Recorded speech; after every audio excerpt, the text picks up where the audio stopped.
वैष्णव जन तो तेरे कहिए जे पीड़ पराए जाने रे।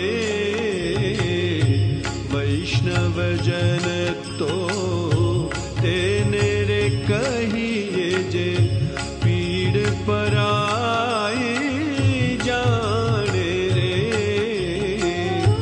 पर दुखे उपकार करे तोय मन अभिमान आने रे।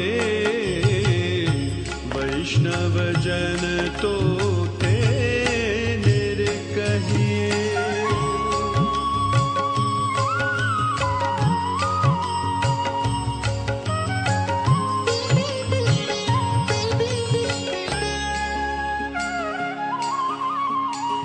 सकल लोक मां सौने वंदे निंदा न करे के नीरे। वाच काछ मन निश्चय। സുവർണ ജൂബിലി ആഘോഷം ഒരു സംഘടനയ്ക്ക് അംഗീകാരങ്ങളുടെയും ആവേശത്തിന്റെയും സന്ദർഭമാണ്. വിലയിരുത്തലുകൾക്കും പുതിയ തുടക്കങ്ങൾക്കുമുള്ള അവസരമാണ്.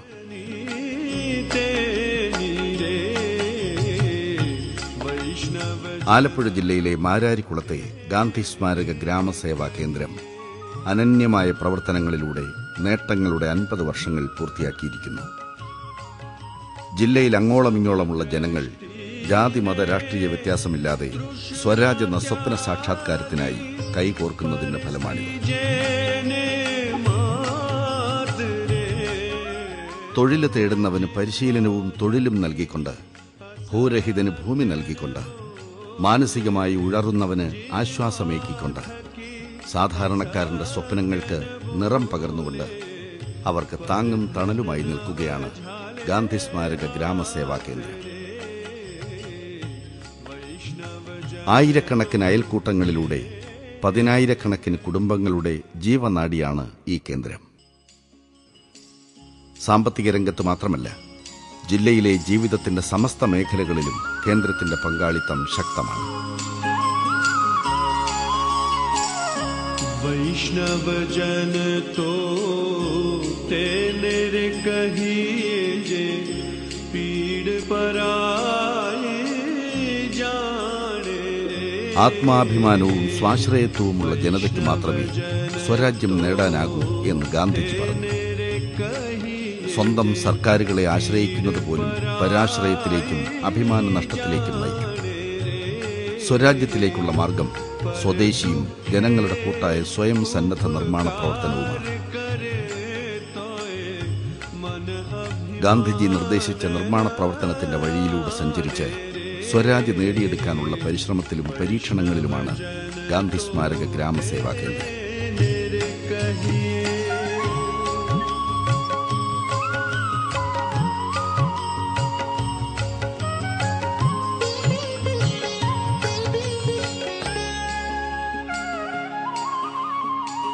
सकल लोक मां सौने वंदे निंदा न करे के नीरे। वाच काछ मन निश्चल राखे। वाच काछ मन निश्चल राखे। ഗാന്ധിജി മുന്നോട്ട് വെച്ച ട്രസ്റ്റിഷിപ്പ് ആശയത്തിന്റെ കാലത്തിനൊത്ത പരീക്ഷണമെന്ന നിലയിൽ 90കളുടെ രണ്ടാം പകുതിയിലാണ് കേന്ദ്രം അയൽക്കൂട്ടങ്ങൾ രൂപീകരിക്കുന്നതും മൈക്രോ ഫിനാൻസിലൂടെ ഉത്പാദന പ്രവർത്തനങ്ങൾക്ക് പ്രോത്സാഹനം നൽകുന്നതും.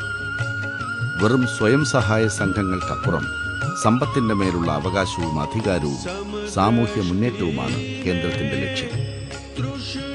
ഇന്ന് അഖിലേന്ത്യാ തലത്തിൽ തന്നെ ഗാന്ധിയൻ പ്രവർത്തനങ്ങൾക്ക് മാതൃകയാണ് ഈ കേന്ദ്രത്തിന്റെ പ്രവർത്തനങ്ങൾ.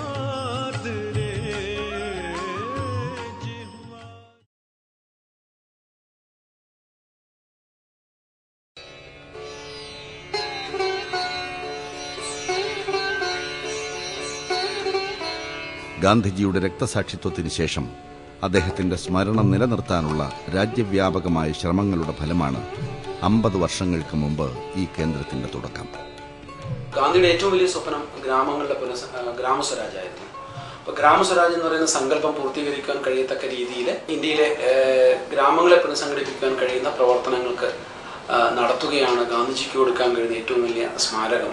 ഗാന്ധിന്റെ വിശ്വസ്തരായ അനുയായികളും ആഗ്രഹിച്ചത്, തീരുമാനിച്ചത് ഗവൺമെന്റിന്റെ സഹായത്തോടു കൂടി അദ്ദേഹത്തിന്റെ ഈ ഗ്രാമ പുനഃസംഘാടന പ്രവർത്തനം നടത്തുക എന്നുള്ളതല്ല. അതിനുവേണ്ടി ജനങ്ങളിൽ നിന്നും ഒരു ദേശീയ നിധി സമാഹരിക്കണം. ആ ദേശീയ നിധിയുടെ അടിസ്ഥാനത്തിൽ വേണം ഈ പ്രവർത്തനങ്ങൾ, രാജ്യത്തെ ഗ്രാമ പുനഃസംഘാടന പ്രവർത്തനങ്ങൾ നടത്തേണ്ടത് എന്നാണ് തീരുമാനിച്ചത്.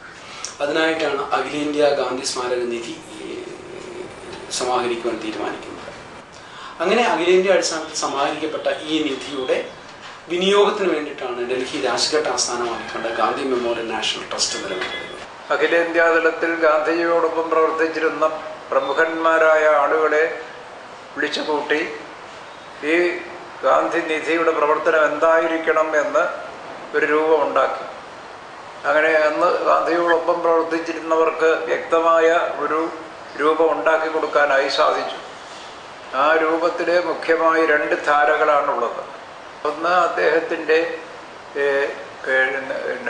കൺസ്ട്രക്റ്റീവ് വർക്ക് എന്ന് പറയുന്ന നിർമ്മാണാത്മകമായ പരിപാടികൾ അതിൻ്റെ വൈപുല്യത്തിൽ തന്നെ നടത്തുന്നതിനുള്ള തീരുമാനം. രണ്ടാമത് ഗാന്ധിജിയുടെ ആശയങ്ങളും ആദർശങ്ങളും ജനസമൂഹത്തിൽ കൊണ്ടെത്തിക്കുന്ന തത്വപ്രചരണ വിഭാഗം. 1951 എല്ലാ സംസ്ഥാനങ്ങളിലും ഗാന്ധി സ്മാരക നിധിയുടെ ശാഖകൾ രൂപീകരിക്കാൻ തീരുമാനിച്ചു. 1952 ആരാധ്യനായ കേളപ്പജി ഉപദേശക സമിതി അധ്യക്ഷനായിക്കൊണ്ട് കേരള ഗാന്ധി സ്മാരക നിധി നിലവിൽ വന്നു. വളരെ പ്രമുഖനായിരുന്ന തമിഴ്നാട്ടിലെ ശിവൻപിള്ള, ഇപ്പം തമിഴ്നാട്, അന്ന് കന്യാകുമാരി ജില്ലയിൽ പാർലമെൻറ്റ് മെമ്പറായിരുന്നു. വിശേഷിച്ച് കോൺസ്റ്റിറ്റ്യൂവൻ്റ് അസംബ്ലി മെമ്പറായിരുന്നു. അദ്ദേഹം അഡ്വക്കേറ്റായിരുന്നു, പ്രബുദ്ധനായ ഗാന്ധിയൻ ചിന്തകനായിരുന്നു. അപ്പം അദ്ദേഹത്തിൻ്റെ നേതൃത്വത്തിൽ അദ്ദേഹത്തെ മുഖ്യനാക്കി സഹായിയായി ശ്രീ കെ ജനാർദ്ദനൻ പിള്ളയെയും വെച്ചുകൊണ്ട് ഒരു കമ്മിറ്റി ഉണ്ടാക്കുകയും ആദ്യത്തെ പ്രവർത്തകനായി എന്നെ എടുക്കുകയും ചെയ്തു. അങ്ങനെ ഞങ്ങൾ 3 പേര് ചേർന്ന് 1951 ജൂലൈ മാസത്തിൽ കേരളത്തിൽ പ്രവർത്തനം ആരംഭിച്ചു. ഗാന്ധി സ്മാരക നിധി തന്നെ അഖിലേന്ത്യാ തലത്തിൽ ഉണ്ടാക്കിയിട്ടുള്ള ലെപ്രസി ഫൗണ്ടേഷൻ എന്ന് പറയുന്നൊരു സംഘടനയുണ്ട്. എന്തുകൊണ്ടെന്നാൽ ഗാന്ധിജി ഈ കുഷ്ഠരോഗ നിവാരണത്തിന് പ്രത്യേകം പ്രാധാന്യം കൊടുത്തിരുന്നു. അദ്ദേഹത്തിൻ്റെ ആശ്രമത്തിൽ തന്നെ കുഷ്ഠരോഗികളെ ശുശ്രൂഷിക്കുന്ന ഒരു പ്രത്യേക കേന്ദ്രമുണ്ടാക്കി. അതിൻ്റെ അടിസ്ഥാനത്തിലാണ് കുഷ്ഠരോഗ ഫൗണ്ടേഷൻ ഉണ്ടായത്. ഏറ്റവും കൂടുതൽ കുഷ്ഠരോഗമുള്ള പ്രദേശത്ത് ഒരു കേന്ദ്രം സ്ഥാപിച്ച് കുഷ്ഠരോഗ നിവാരണ പ്രവർത്തനം തുടങ്ങണമെന്ന് നിശ്ചയിച്ചു. കുഷ്ഠരോഗ നിവാരണ പ്രവർത്തനങ്ങൾ തുടങ്ങുന്നു എന്ന് ഗാന്ധി സ്മാരക നിധിയുടെ അഖിലേന്ത്യാ തലത്തിലുള്ള എന്തോ അറിയിപ്പ് കിട്ടിയപ്പോൾ ഈ മാരാരിക്കുളത്ത് സാമാന്യേന കുഷ്ഠരോഗം ആ കാലത്ത് കൂടുതലുള്ള പ്രദേശം. അപ്പം അതുകൊണ്ട് അവിടെ ഒരു സെൻറ്റർ തുടങ്ങണം എന്ന് പറഞ്ഞിട്ട് ഈ തങ്കപ്പ കുറുപ്പ് മുൻകൈയെടുത്ത് കറസ്പോണ്ടൻസൊക്കെ നടത്തി അങ്ങനെയാണ് അവിടെ ഒരു കുഷ്ഠരോഗ നിവാരണ പ്രവർത്തനങ്ങൾ ഗാന്ധി സ്മാരകനിധിയുടെ എനിക്ക് തോന്നുന്നത് തെക്കേ ഇന്ത്യയിലെ തന്നെ ആയിരിക്കും തോന്നുന്നു 2 or 3 ആദ്യം തുടങ്ങി അതിലൊന്ന് അവിടെ തുടങ്ങിയത്. ഒരുപക്ഷെ കേരളത്തിൽ നമ്മുടെ സംസ്ഥാന സർക്കാരുകൾ പോലും ഫലപ്രദമായി കുഷ്ഠരോഗ നിർമ്മാണ രംഗത്ത് വന്നിരുന്നില്ല. 58 ബഹുമാന്യനായ കേരളത്തിൻ്റെ മുഖ്യമന്ത്രി ശ്രീ EMS ആണ് കുഷ്ഠരോഗ ആശുപത്രിയുടെ ഉദ്ഘാടനം മാരാരിക്കുളത്ത് നിർവഹിച്ചത്. നമ്മുടെ മനുഷ്യൻ്റെ കുടുംബാംഗങ്ങൾ പോലും അറപ്പും വിയോജിപ്പും പ്രകടിപ്പിച്ചുകൊണ്ട് പുറത്താക്കിയിരുന്ന കുഷ്ഠരോഗികളുടെ പുനരധിവാസത്തിന് വേണ്ടി ലെപ്രസി ഫൗണ്ടേഷൻ മാരാരിക്കുളത്ത് ആരംഭിച്ച ആശുപത്രിയുടെ പ്രവർത്തനത്തെ ത്വരിതപ്പെടുത്തുവാനും സഹായിക്കാനും വേണ്ടിയാണ് ഗാന്ധി സ്മാരക ഗ്രാമസഭാ കേന്ദ്രം കേരള ഗാന്ധി സ്മാരക നിധി ഇവിടെ ഓർഗനൈസ് ചെയ്യുന്നത്. അന്ന് ഗാന്ധി സ്മാരക നിധിയിൽ നിയോഗിക്കപ്പെട്ട കുട്ടനാട് ശിവരാമൻ നായർ അദ്ദേഹമായിരുന്നു ഇതിൻ്റെ സ്ഥാപക സെക്രട്ടറി. കേരള ഗാന്ധി സ്മാരക നിധി ആലപ്പുഴ ജില്ലയിലെ ഏറ്റവും പിന്നോക്ക പ്രദേശമെന്ന നിലയിൽ മാരാരിക്കുളമാണ് പ്രവർത്തന മേഖലയാക്കിയത്. തൊഴിലാളി മുതലാളി സംഘർഷവും പുന്നപ്ര വയലാർ സമര പശ്ചാത്തലവുമെല്ലാം ചേർന്ന് ഗാന്ധിയൻ ആശയങ്ങൾ അസ്വീകാര്യമായിരുന്ന സാഹചര്യമായിരുന്നു ഇവിടെ. പക്ഷെ ഇന്ന് പ്രശസ്തമായ മാരാരിക്കുളം മോഡലിൽ എത്തി നിൽക്കുന്ന ഈ പ്രദേശത്തിന്റെ വികസനത്തിന്റെ തുടക്കം ഗാന്ധിയൻ നിർമ്മാണ പ്രവർത്തനങ്ങളിലായിരുന്നുവെന്നത് ചരിത്ര നിയോഗം. ഇതിവിടെ ആരംഭിക്കുമ്പോൾ യഥാർത്ഥത്തിൽ ഈ മേഖല ആകെ ഒരു പ്രത്യേക സാഹചര്യം നേരിടുന്ന ഒരു കാലഘട്ടത്തിലായിരുന്നു. 1946 പുന്നപ്ര വയലാർ സമരത്തിൻ്റെ ഭാഗമായി പുന്നപ്രയിലും വയലാറും വെടിവെപ്പ് നടന്നപ്പോൾ അടുത്ത ദിവസം ആ സമരത്തോടനുബന്ധിച്ച് വെടിവെയ്പ്പ് നടന്ന സ്ഥലമാണ് മാരാരിക്കുളം കളത്തട്ട് ജംഗ്ഷന് തെക്ക് ഭാഗത്തുള്ള നാഷണൽ ഹൈവേയിലെ പാലം നിൽക്കുന്ന സ്ഥലം. ആശയപരമായിട്ട് രാഷ്ട്രീയമായിട്ട് ഒക്കെ ഒരു പ്രത്യേകതയുള്ള ഒരു ഏരിയ ആയിരുന്നു ഈ ആലപ്പുഴ ജില്ല.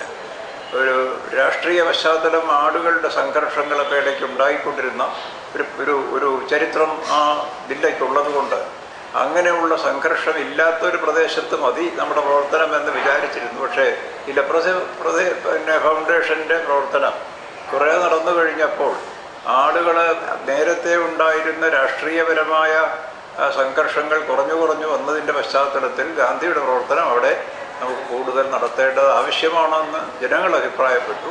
മാരാരിക്കുളം ഗാന്ധി സ്മാരക ഗ്രാമസേവാ കേന്ദ്രം ആരംഭിക്കുന്നത് 1958 ഇത് ആരംഭിക്കുന്നത് മാരാരിക്കുളം ക്ഷേത്രത്തിന് പടിഞ്ഞാറുള്ള ഒരു സ്വകാര്യ വ്യക്തിയുടെ കിണറ്റിലാണ് തുടങ്ങുന്നത്. എന്നാൽ 1960 ഇതിന് രജിസ്ട്രേഷൻ കിട്ടുകയും അത് മാരാരിക്കുളം കളത്തട്ട് ജംഗ്ഷൻ അടുത്തുള്ള ഇന്നത്തെ കേന്ദ്രത്തിലേക്ക് മാറ്റുകയാണ് ഉണ്ടായത്. ഈ കേന്ദ്രം ഇന്ന് നിൽക്കുന്ന സ്ഥലം ഈ നാട്ടിലെ ഒരു പ്രമുഖ ജന്മിയായ കുണ്ടേലാറ്റ് ശ്രീനിവാസ മല്ലൻ അവകൾ സംഭാവനയായി എഴുതി നൽകിയ ഒരേക്കർ ഭൂമിയിലാണ്. എന്നെപ്പോലുള്ള കുറേ യുവാക്കൾ ഈ കേന്ദ്രവുമായി സഹകരിക്കുകയും ഗാന്ധിയൻ ആശയഗതികൾ പ്രചരിപ്പിക്കാൻ മുന്നോട്ടിറങ്ങുകയും ചെയ്തു. ആ കാലഘട്ടത്തിൽ പല പ്രതിസന്ധികളും നേരിടുന്നുണ്ട്.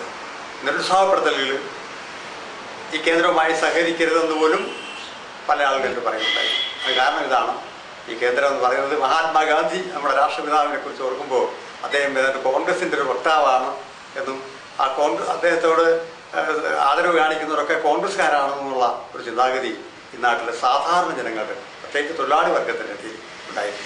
ആദ്യകാലത്ത് ഈ സർവോദയ പ്രവർത്തനം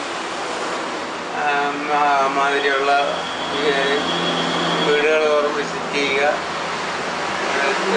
ഈ ഗാന്ധിയൻ പ്രവർത്തനങ്ങളൊക്കെ നടത്തുക, പിന്നെ ഈ ലെപ്രസി ഫൗണ്ടേഷൻ്റെ പ്രവർത്തനങ്ങളൊക്കെ സഹായിക്കുക,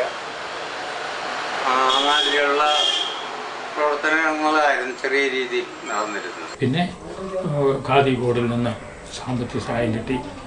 സോപ്പ് തുടങ്ങി, നൂൽപ്പ് തുടങ്ങി, നെയ്ത്ത് തുടങ്ങി, പിന്നെ ഇങ്ങനെ ഓരോരോ അപ്പോഴേക്ക് ആദ്യം തന്നെ നഴ്സറി സ്കൂൾ തുടങ്ങി.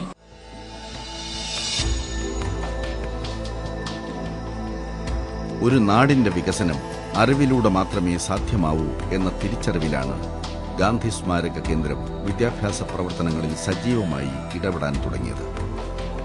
എസ്.എൽ. പുരത്ത് ആരംഭിച്ച നഴ്സറി സ്കൂളിനൊപ്പം മാരാരിക്കുളം, ചെറുവാരണം, മരുത്തൂർ വട്ടം എന്നീ സ്ഥലങ്ങളിൽ ബാലവാടികളും ബേബി ക്രഷുകളും ആരംഭിച്ചു.